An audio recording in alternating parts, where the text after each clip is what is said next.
In 5, 4, 3, 2, 1. Hey, thanks, Winston. Yo, Bugs, glad you asked. Hey, hippies.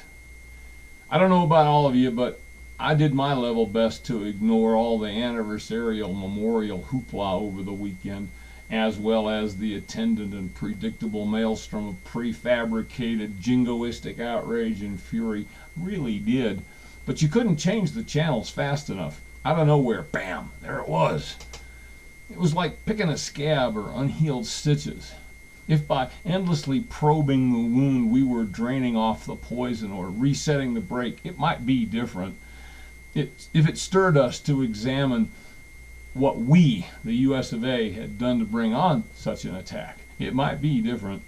If we took from it the obvious lessons about neocolonialism and neo-imperialistic overreach, we might be forgiven for the faux patriotic trivialization, if not for the pathetic commercialization of the whole event.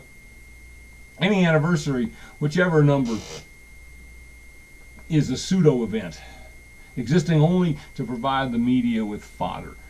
If you did watch, did you count the commercials?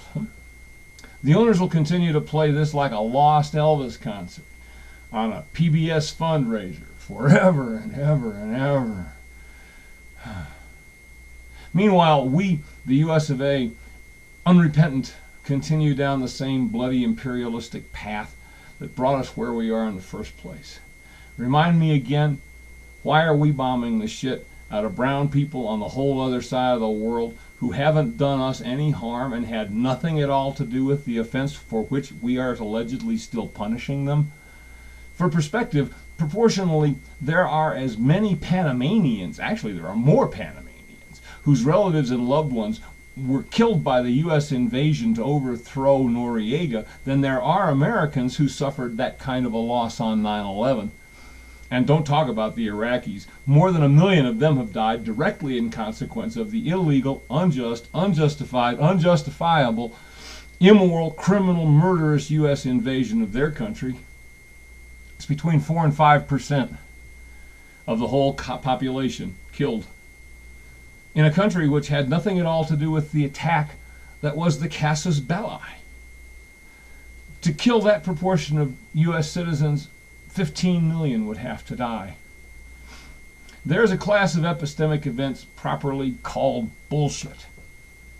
And this is a prime example of the class.